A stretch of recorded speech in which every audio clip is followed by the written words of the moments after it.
Shalom Bapak Ibu Saudara. Oke, puji Tuhan.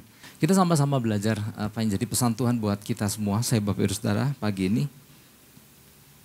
Cuma kalau dengar judul pesannya jangan kaget ya. Ketika kita mencoba mencurangi Tuhan, tentu kita ada berontak di hati. Kapan saya mencurangi Tuhan? Tapi nanti kita akan belajar apa yang disebut mencurangi Tuhan. Ya. Ketika kita mencoba mencurangi Tuhan, pertama-tama kita harus paham dulu dengan yang dimaksud dengan kata mencurangi di sini. Oke, pertama-tama kita harus memahami dulu ya. Apa yang dimaksud dengan kata mencurangi ya. Kata mencurangi di sini artinya ada istilah di Alkitab cheating on God. Kalau diterjemahkan di dalam bahasa Indonesia jadi menipu Tuhan gitu ya. Enggak, ini bukan artinya kita sengaja nipu. Tetapi ada satu keadaan di mana mungkin kita enggak menyadari bahwa apa yang kita lakukan ternyata kita lagi curang gitu di hadapan Tuhan. Nah ini yang Tuhan ingatkan lewat pesannya, jangan curang gitu ya. Jangan membohongi Tuhan dengan cara berpura-pura yang mungkin kita tidak sadari. Wow, jadi kalau kita perhatikan pesan demi pesan Tuhan, Tuhan lagi sepertinya kayak hal-hal kecil, hal-hal detail. Ya Tuhan ingatkan. Karena memang kadang-kadang kita nggak menyadari ini tuh Bapak Ibu. Kita seperti sedang tulus cari Tuhan, tapi Tuhan merasakan bahwa enggak, rasanya kok agak tipu-tipu dikit. Ya, oke, lebih jelasnya gini. Mari kita buka ayatnya, Yohanes 6 ayat 25. Ayat 25-26. Saya mau ajak kita baca dua ayat ini bersama-sama supaya kita paham. Mungkin ayatnya nggak asing buat kita ya. Ayat 25, 1, 2, 3. Ketika orang banyak menemukan Yesus di seberang laut itu, mereka berkata kepadanya, Rabi, bila mana engkau tiba di sini? Ayat 26. Yesus menjawab mereka, aku berkata kepadamu, sesungguhnya kamu mencari aku bukan karena kamu telah melihat tanda-tanda, melainkan karena kamu telah makan roti itu dan kamu kenyang. Ya mungkin kita pernah baca ayat ini. Jadi latar belakang kisah ini terjadi setelah peristiwa 5 roti 2 ikan. Memang ada beberapa versi di Injil, tetapi yang kita baca ini yang versi di Injil Yohanes. Latar belakang kisah ini terjadi setelah peristiwa 5 roti 2 ikan. Kan kita tahu kan, setelah orang banyak itu makan dengan kenyang. Kemudian Yesus kan menyuruh murid-muridnya untuk pergi ke seberang danau. Ya di sini dikatakan laut kan, itu danau maksudnya. Yesus menyuruh murid-murid untuk pergi ke seberang danau, sementara Yesus nggak langsung ikut, tapi Yesus mau berdoa dulu di bukit. Ya di Injil yang lain lebih jelas bahwa Yesus mau doa dulu. Nah, nggak lama mereka murid-murid di atas perahu sedang menuju ke seberang, baru beberapa mil jauhnya katanya. Kemudian datanglah kan angin ribut. Ya, angin kencang kalau di Yohanes ini. Datanglah laut bergelora karena angin kencang. Ya, kita pernah membahas itu bagaimana, nggak mudah. Ya, angin yang berbalik arah itu dengan perahu yang sedang menuju ke arah seberang itu sulit sekali. Bahkan angin yang begitu besar hampir saja menenggelamkan mereka. Ya, mereka kerja keras di situ. Nah, singkat cerita Yesus kan berjalan di atas air. Pada pukul 3 ya, oke. Penekanannya bukan di situ. Nah Bapak Ibu Saudara, singkat cerita Yesus berjalan di atas air, kemudian danau reda, tibalah mereka di seberang ya. Kita persingkat aja. Jadi mereka udah tiba di seberang di daerah Kapernaum. Nah orang-orang yang tadi sore makan roti dan ikan sampai kenyang itu, ternyata mereka nggak pulang. Mereka bilang gini, Yesus sama murid-muridnya, mereka ada di seberang. Dan mereka ngejar. Alkitab mencatat bahwa mereka naik perahu. Dan mereka mengejar sampai ke seberang. Ya, nanti Bapak Ibu Saudara bisa baca sendiri. Jadi mengetahui bahwa Yesus berada di seberang danau, maka nyusul mereka ya dengan perahu. Jadi dari sini kita melihat terkesan orang-orang ini sangat merindukan Yesus. Aduh kayaknya waktu seharian diajar sampai menjelang malam rasanya gak puas. Dan mendengar Yesus ada di seberang danau, aku kejar. Aku ingin ngalami Yesus gitu ya. Nah ketika orang-orang ini menemukan Yesus, ya di ayat yang tadi itu kan. Oke, saya baca dari atas. Ketika orang banyak menemukan Yesus di seberang laut itu, mereka berkata kepadanya, Rabi, bila mana engkau tiba di sini? Itu ayat yang 25. Nah di sini ada yang menarik Bapak Ibu Saudara. Jadi ketika orang-orang menemukan, nah kata menemukan ini di dalam bahasa aslinya hiorisko, bukan hioko itu jamur, hiorisko. Hiorisko di sini memiliki arti seperti orang baru menemukan sesuatu yang mereka cari. Selama ini lagi nyari sesuatu dan akhirnya ketemu gitu ya. Nah itu hiorisko ya. Sesuatu yang berharga yang mereka cari selama ini akhirnya menemukan. Nah itu dia, kata menemukan itu kayak menemukan barang berharga yang hilang. Ya. Orang yang baru menemukan sesuatu yang mereka cari selama itu dan mendapatkannya. Nah ya, jadi bayangkan Bapak Ibu Saudara, nggak tahu pernah punya pengalaman nggak kehilangan barang yang berharga? Dicari sana sini, buka lemari, buka segala peralatan di gudang, di ini, di itu. Nggak ketemu, suatu hari ketemu. Nah itu hiorisko. Akhirnya ketemu. Nah mereka melihat Yesus itu seperti itu. Rabi kemana aja? Kami rindu. Atau Bapak Ibu Saudara yang punya peliharaan anjing di rumah, tahu lah ya, ketika kalau anjingnya sayang. Atau pulang disambutnya kayak gimana, akhirnya pulang juga gitu. Nah seperti itu gambaran hiorisko. Ya. Jadi ada rasa kangen yang begitu nyata terlihat. Ya. Seperti itulah sikap orang-orang yang mendapatkan Yesus pada waktu mereka tiba di seberang. Namun ternyata reaksi Yesus sungguh mengejutkan. Ya. Ia tidak membalas sambutan orang-orang yang datang kepadanya dengan hangat. Yesus bilang begini, ayat 26. Yesus menjawab mereka, aku berkata kepadamu, sesungguhnya kamu mencari aku bukan karena kamu telah melihat tanda-tanda. Melainkan karena kamu telah makan roti itu dan kamu kenyang. Wow. Jawaban Yesus sungguh menemplak mereka. Ya, Yesus tahu sekali motivasi pengejaran mereka kepadanya adalah soal mereka udah makan roti dan mereka kenyang. Dan mereka ngejar Yesus karena pengen lagi ngalami yang namanya roti yang bikin mereka kenyang, perut mereka kenyang itu. Wow, ternyata Yesus tahu sekali pribadi lepas pribadi dari orang-orang yang mencari dia. Ya. Jadi dengan gamblang Yesus bilang dalam arti kata lain, Yesus bilang begini, aku tahu maksud kalian ke sini. Ya. Bukan semata-mata cari aku karena kangen sama aku. Bukan kangen sama pribadiku sebagai Mesias. Yang engkau seharusnya sadari siapa yang buat mujizat itu lewat tanda-tanda yang aku bikin. Tapi engkau cari aku. Karena engkau barusan makan roti dan ikan itu dan engkau kenyang dan engkau pingin lagi. Sebuah perkataan yang mungkin keras. Tapi Yesus lagi ajar bahwa jangan semata-mata cari sisi-sisi yang itu. Tetapi ini loh aku gitu ya. Jadi dalam arti kata lain Yesus sedang mengatakan, udahlah gak usah pura-pura gitu ya. Aku tahu maksud kedatangan kalian ya. Kalian masih pengen kan ikan itu. Kalian masih pengen kan roti itu ya.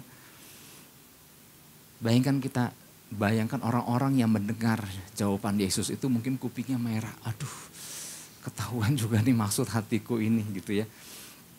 Tuhan tahu motivasi yang sesungguhnya dari orang-orang yang mencari dirinya. Ya. Jadi apakah Yesus tahu nggak motivasi masing-masing kita nih datang sama Tuhan? Yesus tahu nggak? Tahu, Yesus tahu. Saya nggak tahu, tapi Yesus tahu. Ya. Dan saya berharap bahwa memang kita datang cari Yesus, katakan amin. Ya. Tapi nggak tahu nih Yesus nilainya apa, ya kan? Yang tahu hanya Yesus. Ya.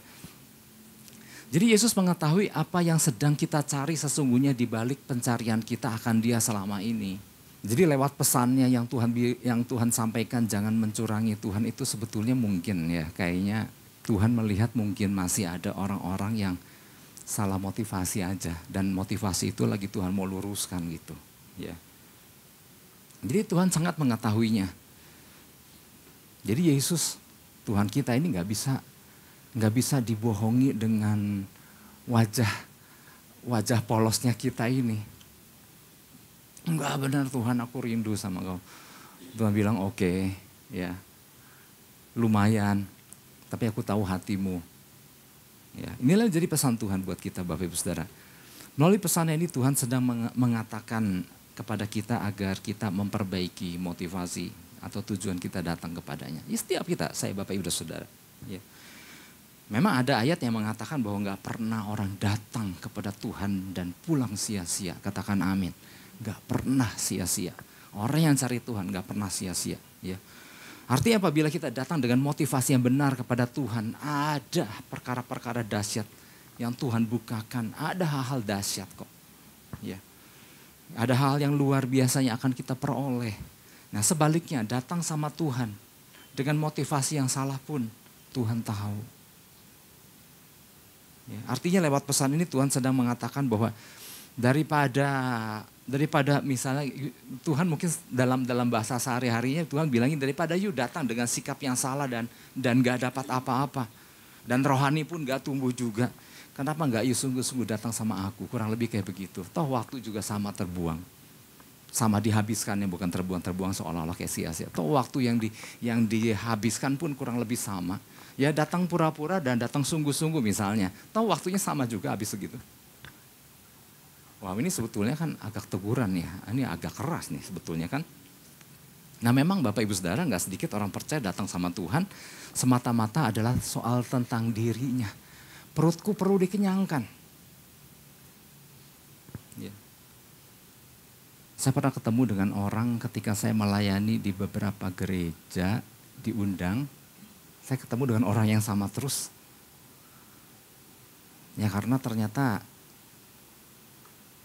setelah ibadah itu ada acara makannya gitu. Saya bilang, loh ini orang kan hadir juga ya, ada di mana-mana gitu. Ya ternyata kan berarti motivasinya adalah tentang dia, tentang dirinya. Ya. Jadi gak sedikit orang datang sama Tuhan semata-mata adalah tentang dirinya. Tapi mari kita datang sama Tuhan, ya kali ini tentang Tuhan. Tuhan mau kita cari dia, bukan tentang kita. Tuhan mau kita cari dia karena tentang Tuhan, tentang Yesus. Katakan amin. Ya. Apa sih yang jadi kehendak Tuhan? Apa yang jadi rencanamu ya Tuhan dalam kehidupanku? Apa yang harus aku lakukan? Ya seringkali ya tanpa kita sadari, gak sedikit orang-orang percaya. Gak salah sih, Tuhan kan juga bilang mintalah ketuklah, bukalah. Tapi datang sama Tuhan Yesus jangan selalu tentang kita. Datang sama Tuhan adalah tentang Tuhan. Pengen kenal Tuhan lebih lagi. Pengen tahu lebih lagi. Ya. Bapak Ibu Saudara bayangkan nilai Yesus bagi kita ketika dia menebus kita di atas kayu salib itu nilainya luar biasa. Ya. Itu nilainya dahsyat. Gak ada yang bisa lakukan itu selain Yesus. Dan itu luar biasa. Ya, kita ditebus ini dengan harga yang sangat mahal. Ya. Namun itu akan menambahkan harga lebih lagi kepada kita melalui hubungan yang kita jalin lebih intim lagi sama Tuhan. Ada nilai-nilai lain lagi. Waktu kita masih berdosa ditebus dengan dahsyat gitu. Tapi waktu kita cari Tuhan dengan motivasi yang benar, wow, ada sesuatu yang luar biasa. Nah kembali lagi kepada pesan, Tuhan gak mau dicurangi ya. Tuhan gak mau kita cheating on him ya istilahnya. Jadi tanpa disadari Bapak Ibu Saudara, gak sedikit orang-orang percaya telah banyak. Ya saya gak bilang telah banyak ya, gak sedikit orang-orang percaya suka mencurangi. Ya, seperti apa sih? Sering mengatakan cinta sama Tuhan, tapi gak berani melangkah lebih lanjut. Lidah kita ini udah sangat biasa bilang Tuhan aku mengasihi Engkau. Banyak pujian-pujian yang kita ikut naikkan. Dan kita katakan aku mengasihi Engkau Tuhan dengan segenap hatiku. Dengan segenap jiwaku. Wow, ini luar biasa. Ini seperti waktu seorang pria bilang sama seorang wanita. Bahwa dia sangat mengasihi, aku sangat mencintai Engkau. Dan wanita itu betapa, wow, pribadi pria ini kok benar-benar sayang sama aku. Tapi kemudian pria itu cuman sekedar ngomong cinta tapi gak berani lebih lanjut lagi. Itu gambarannya adalah ketika sama. Waktu kita ngomong aku cinta sama Tuhan. Aku cinta, aku mengasihi Engkau Tuhan. Ya, gak ada yang seperti Engkau Tuhan. Engkau mempelai priaku. Aku rindu jamahan tanganmu. Waduh, udah kayak orang pacaran gitu ya. Ya sebetulnya kan kalau udah sampai tingkat itu kan, mestinya kita berani, Tuhan aku mau kawin sama Engkau gitu kan. Tapi kemudian kita nggak berani melangkah lebih lanjut. Nah itu kan merasa Tuhan seperti Tuhan kayak lagi dicurangi kan. Kita rayu dia, tapi kita nggak berani melangkah lebih lanjut sama dia. Itu yang dimaksud dengan jangan mencurangi Tuhan. Waktu kita katakan kita mencintai Tuhan, firman Tuhan bilang gini, Yohanes 14 ayat 15, ini belum masuk ke poinnya, tetapi ada satu contoh kalau kita mengasihi Tuhan. Oke, kita baca aja deh. Yohanes 14 ayat 15, jikalau kamu mengasihi aku, kamu akan menuruti segala perintahku. Kita banyak bilang sama Tuhan bahwa kita mengasihi dia. Dalam arti kata lain kita banyak gombalin dia. Bahwa kita suka sama dia, kita senang sama dia. Tapi bagian perintah, entar dulu ya, yang mana dulu perintahnya gitu kan. Tuhan bilang astaga, ya. Berarti aku cuma digombalin aja selama ini. Ternyata kalau udah bagian perintah dipilih-pilih gitu. Oke, itu yang pertama soal apa yang dimaksud dengan mencurangi. Mengatakan cinta sama Tuhan tapi gak berani melangkah lebih lanjut. Yang kedua memiliki keingintahuan akan Tuhan. Namun enggan mengikat komitmen sama dia. Ya. Ingin tahu lebih lanjut, lebih dalam tentang Tuhan. Bahkan rindu tahu pribadi Tuhan lewat firman-Nya. Ya. Bahkan gak sedikit diselidiki firman-Nya. Tapi belum mau komitmen sama Tuhan. Ya. Senang sebagian dari Tuhan tapi kurang senang dengan sebagian lagi dari Tuhan. Wah saya mah sama firman-Nya Pak, luar biasa, cinta banget. Siang malam firman tuh saya baca isi penuh di dalam saya. Cuman satu Pak, saya memang belum bisa ke gereja aja gitu ya. Ini kan nggak sedikit kan orang hari-hari ini masih kayak begitu kan. Dia bilang dia cinta sama Tuhan. Padahal Tuhan dengan komunitas orang-orang percaya itu nggak bisa dilepaskan, nggak bisa dipisahkan. Ya kan. Nah kadang-kadang kan gak sedikit orang percaya pengen sebagian daripada ini, tapi gak mau sebagian daripada apa yang dari Tuhan. Pilih-pilih, ya ini aku suka. Artinya gini Bapak Ibu Saudara, iring Tuhan tuh satu paket. Satu apa? Satu paket. Artinya gini, kita rindu kan ngalami jamahannya, katakan amin. Kita rindu kebenarannya, kita rindu perkataannya, kita rindu jamahan kuasanya. Kita rindu ngalami kepenuhannya. Kita rindu ngalami penggenapan janjinya. Dan hal-hal yang dahsyat lainnya. Tetapi jangan lupa, ada satu paket juga. Ada aniaya di dalamnya. Ada cemoohan. Mungkin dibenci sama orang-orang waktu kita ikut Yesus. Nah kita gak bisa pilih-pilih. Itu udah satu paket iring Yesus. Termasuk datang beribadah. Kumpul dengan orang-orang. Jangan menjauhkan diri dari pertemuan-pertemuan ibadah. Itu satu paket. Ya. Tapi sebenarnya banyak orang yang pengen tahu lebih lagi sama Tuhan, tapi nggak mau komitmen. Itu buat Tuhan mungkin, waduh aku lagi dicurangi nih istilahnya, dicurangi. Terus apa lagi?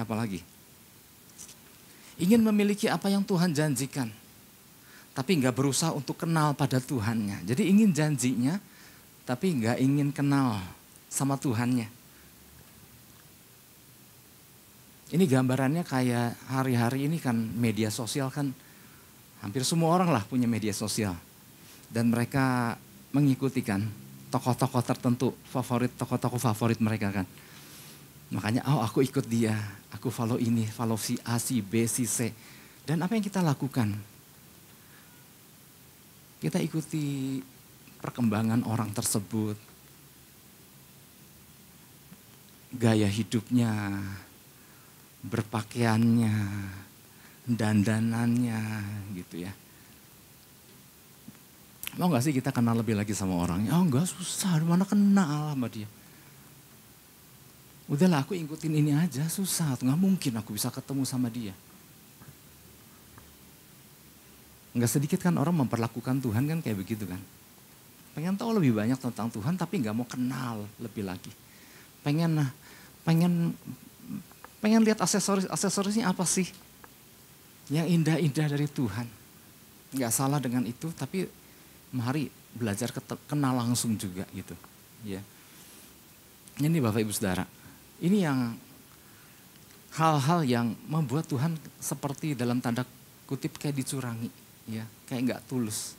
Seperti orang-orang yang tadi cari Yesus. Ternyata Yesus tahu, oh engkau bukan cari aku. Engkau pengen roti dan ikan itu. Engkau pengen perutmu kenyang lagi. Nah oleh sebab itu Bapak Ibu Saudara, beberapa prinsip yang harus kita pahami berkaitan dengan pesan Tuhan ini agar jangan kita dianggap sebagai orang curang di hadapan Tuhan. Ya. Nah yang pertama adalah kenali pribadi Tuhannya, bukan sekedar produknya. Kenali pribadi Tuhannya, bukan sekedar produknya. Yohanes 6 ayat 35 bilang begini. Kata Yesus kepada mereka, Akulah roti hidup. Barang siapa datang kepadaku, ia tidak akan lapar lagi. Dan barang siapa percaya kepadaku, ia tidak akan haus lagi. Ya. Jadi orang-orang yang mengikuti Yesus pada hari itu mengejar dengan penuh kerinduan. Betul loh, mereka ngejar dengan penuh kerinduan. Mereka seolah-olah kayak kangen banget sama Yesus. Tapi dalam hati kecil mereka, sebetulnya mereka rindu akan produknya. Mereka rindu akan mujizatnya. Mereka rindu pelipat gandaan yang dilakukan oleh Yesus tadi sore. Mereka rindu dengan segala aksesorisnya yang sebetulnya itu semua dikatakan Yesus itu kan cuma tanda-tanda aja yang menuntun kepada Yesus, kepada pribadi yang adalah Mesias. Itu cuma tanda-tanda. Tapi seberapa banyak orang datang cari tanda. Sebenarnya tanda itu akan membawa. Buat di mata orang Yahudi, Mesias itu tandanya ya datang dari keturunan Daud. Makanya kan Bartimeus, Yesus anak Daud kasihanilah aku. Karena dia tahu, wow ini bukan orang biasa ini. Disertai dengan tanda-tanda yang menyertai. Dan seberapa banyak orang akhirnya berhenti di tanda-tanda itu. Nah, yang mereka bayangkan adalah keuntungan fisik. Wow, tadi luar biasa sekali, makan 5 roti 2 ikan tiba-tiba bisa mengenyangkan ribuan orang. Boleh juga nih iring Yesus kalau begitu. Yesus ingin memberi mereka lebih daripada sekedar perut yang kenyang. Ya, Yesus ingin orang-orang itu mengalami dirinya yang adalah sumber daripada roti dan ikan yang mengenyangkan tersebut. Jadi Yesus bilang, aduh jangan cuma cari hanya karena gara-gara roti dan ikan dan kau cuma kembali datang cari roti dan ikan. Yuk cari aku, engkau akan dapat lebih. Kau dapat luar biasa lebih lagi daripada itu. Itulah sebabnya Yesus memperkenalkan dirinya sebagai ini. Kalau kau cari roti yang buat ngenyangin perut, aku adalah roti hidup. Yang akan membuat bukan hanya perutmu kenyang, tapi segala hal. Aku bisa kenyangkan dan puaskan lebih dahsyat lagi. Wow. Roti sumber kehidupan. Ya, pada saat mereka cari roti, produk yang bisa mengenyangkan perut mereka, di hadapan mereka berdiri sang roti sumber kehidupan. Di hadapan mereka menawarkan makanan yang bukan sekedar roti dan ikan, tapi juga makanan kekal. Wow, ini dahsyat. Ya. Makanan yang bukan hanya memuaskan sementara, tetapi memuaskan kelaparan rohani mereka. Akan dikenyangkan secara luar biasa. Ya. Dan memang ada perbedaan yang sangat mencolokkan antara orang yang hanya mencicipi sebagian dari produk yang dimiliki Yesus dengan mengalami pribadi Yesus. Oh itu ada perbedaan yang mencolok Bapak Ibu Saudara. Kalau ingin mengalami perkara-perkara yang lebih dahsyat dari Yesus, jangan cuma berhenti, cuma sekedar mencicipi ikan yang bisa mengenyangkan perut jasmani. Tapi alami Yesus, maka dia akan bukakan lebih lagi perkara-perkara dahsyat. Kalau kita ada yang bilang, Pak iring Yesus tuh membosankan, saya bilang enggak, seru. Saya bilang banyak hal yang Tuhan bukakan. Ya. Apalagi di dalam menantikan pesannya. Wow, Apalagi nih akan Tuhan pesankan yang boleh diajarkan kepada kita.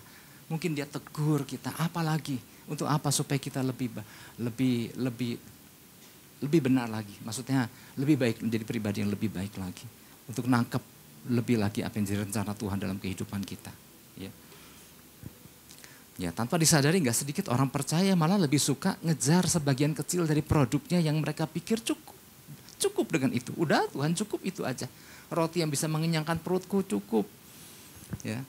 Buat orang-orang yang belum dewasa, itu cukup.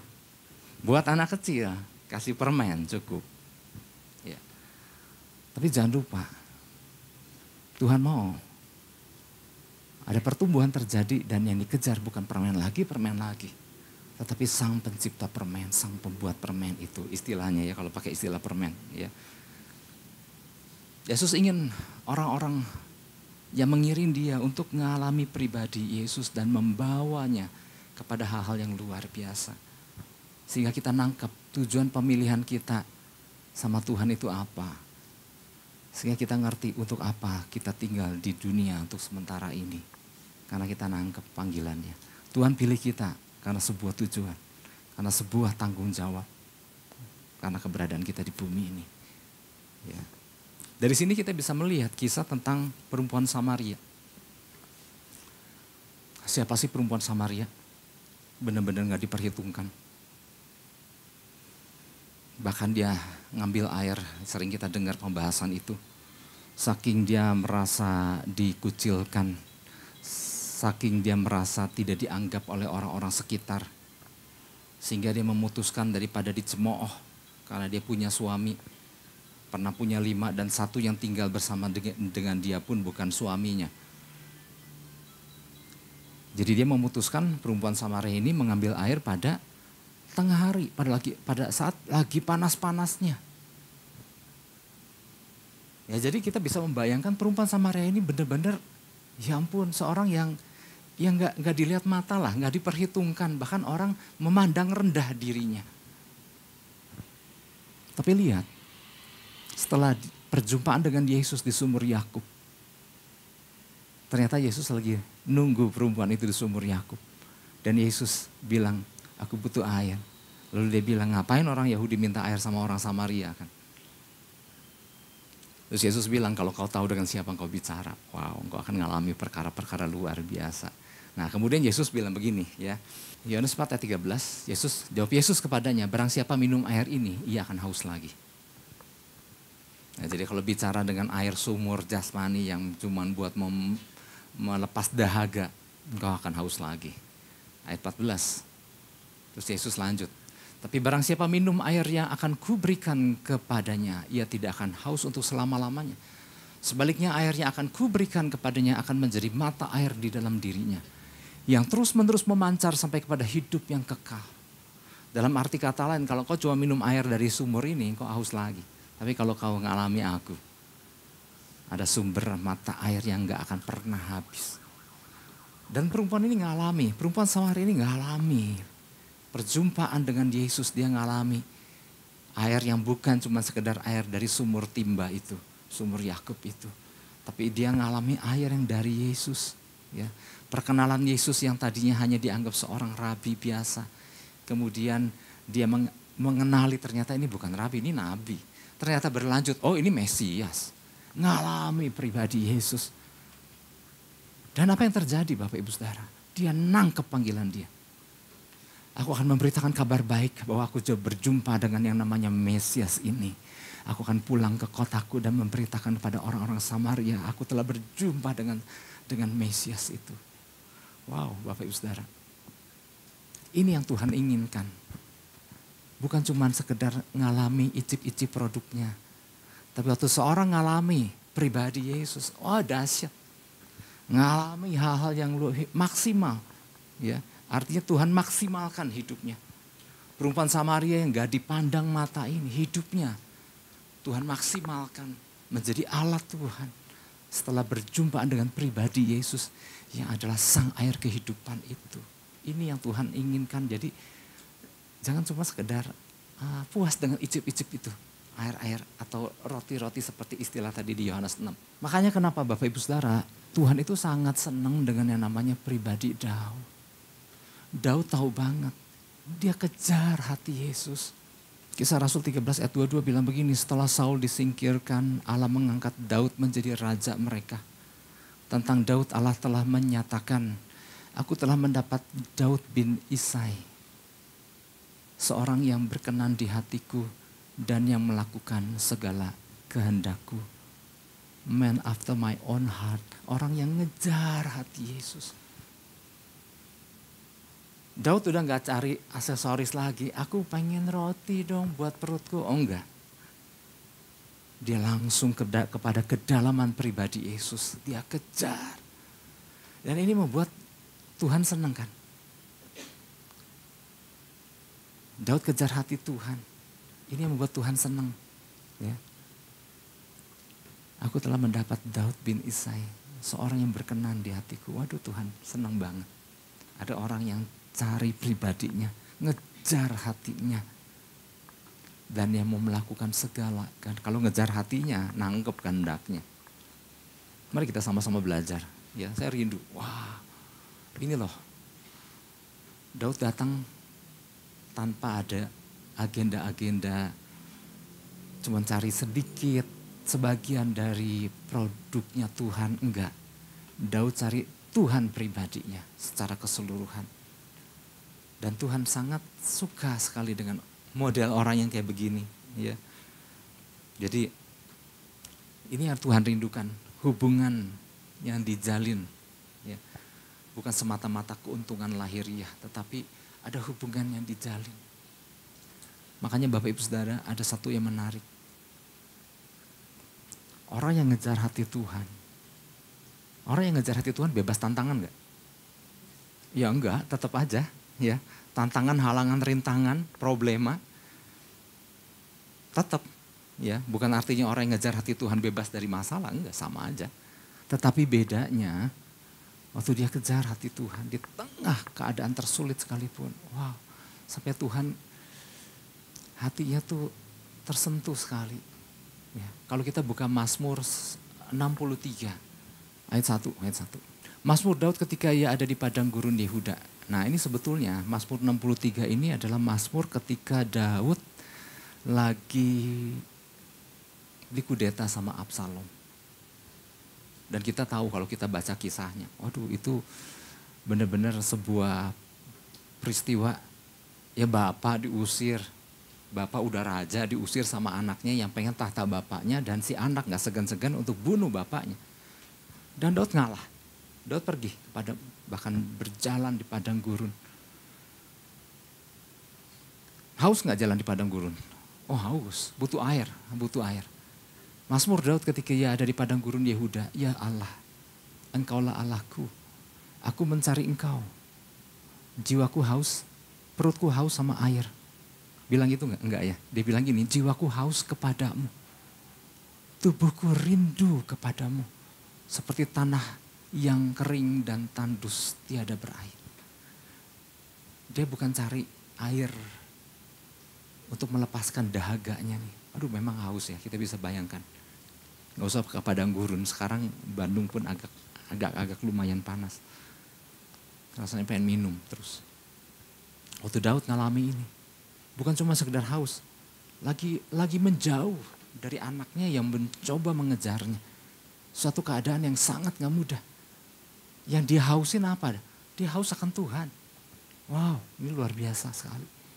Jiwaku melekat kepadamu, tangan kananmu menopang aku. Waktu dia haus sama Tuhan, waktu dia rindu sama pribadinya Tuhan, Tuhan topang loh. Katakan amin. Ya. Kalau Daud cuma nyari air buat melepaskan dahaganya, maka cuman rasa dahaganya aja teratasi. Tapi keadaan gersang, penuh ketakutan, dikejar-kejar, itu masih ada. Tapi waktu dia haus sama Tuhan, waktu dia kejar Tuhan, di tengah kondisi yang sangat gak enak sekalipun, ada tangan Tuhan topang dia. Ya, Bapak Ibu Saudara, mungkin saya gak panjang lebarkan, tetapi mari kita tangkap aja di pesan Tuhan.